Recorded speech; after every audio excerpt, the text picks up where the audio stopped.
Hello students, good day. By the way, I'm your teacher, Sheena Felinado. So before we will start, let us stand up first for our prayer.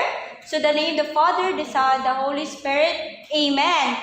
So now we will start. Are you ready? Okay, let's do this. So before we will start the topic, so I just need to read the objective first. So students will be able to listen and follow the verbal instructions and directions.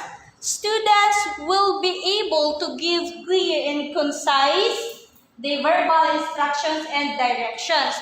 So our title today is the give and follow instructions and directions. Okay? So now we will have a play, the Guess Me. So there's a two pictures class. Guess where is the instructions and directions here? So is it here? Is it directions or yes? Ooh. So is it letter B? Is it directions or yes? Ooh. So guess. Oh, very good. So you get the answers. Is the correct answer is the letter B. This is the instructions. So the next is, you get the answers. The correct answer is directions is the letter A. Correct. So now I'll give the floor to Miss Fatima Limosnero.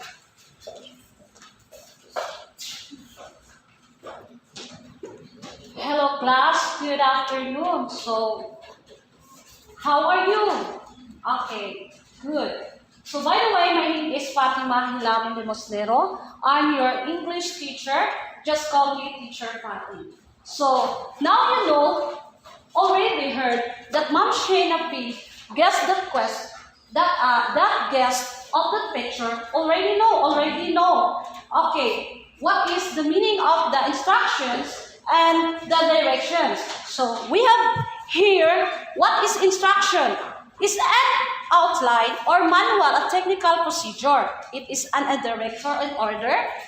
And then it is a command, order, direction, derive, mandate, commandments.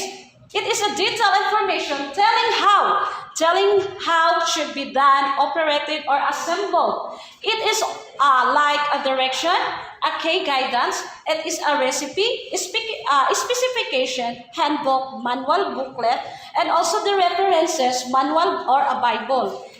Teaching, it is a teaching education. Teaching, tuition, coaching, tutoring, education, schooling, the lesson, the classes, the tutorials, the lecture, the training. It also drill of discipline and preparation, or a grounding, the guidance and information. So that is the instructions meaning. So we have here, and also the what is a direction. Direction, the line of course on which something is pointing or it is facing, came from the opposite direction. It is a course along with someone or something, class, to move. Then the management and guidance of someone or something, like administrations, management, superintendents, government, and also regulation, control, command, the rule. And it is conduct or handling, leadership, and guidance. So now, Ma'am Shayna P have given an example about the directions and instructions. Thank you. Thank you so much, Teacher Fatima. So now I will be going to give you the examples about the directions. There are two. We have the asking for and giving directions. So number one is we have the asking for directions. So here's the excuse me. How do I get to the? And the next is excuse me. Where's that? The next is excuse me. Can you tell me the way to that?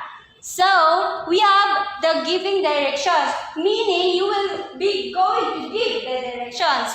Okay? So if you are going to asking, excuse me, how do I get to that? And you will going to give the, here, go to the street ahead, or go along the street, or turn the left, or turn the right. So, or take the first or second turning on the first or the right, and go to the street. Okay? So, did you understand, class? So now let us proceed to instructions. So when we talk about the instructions, like for example, I'm your teacher now, and I will be going to instruct you about class. You need to follow the time connective with an imperative verb, and then you will going to follow also, is it a mixed fold, torn, or cut, or screw. So that is the example of instructions. Okay?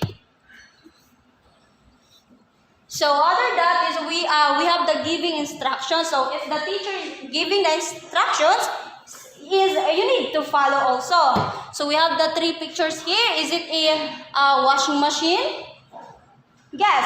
Or is it a microwave? Or is it a desk man? So you need to follow, and the teacher will give the instructions, okay? So now, if you are going to understand about our topic, so let us have an activity. So kindly get the sheet of paper that you will be answer to our activity. So number one is the understanding directions.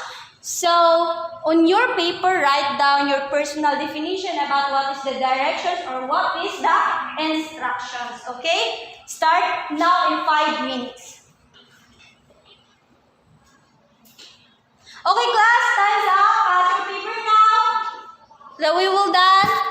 So that will be thank you.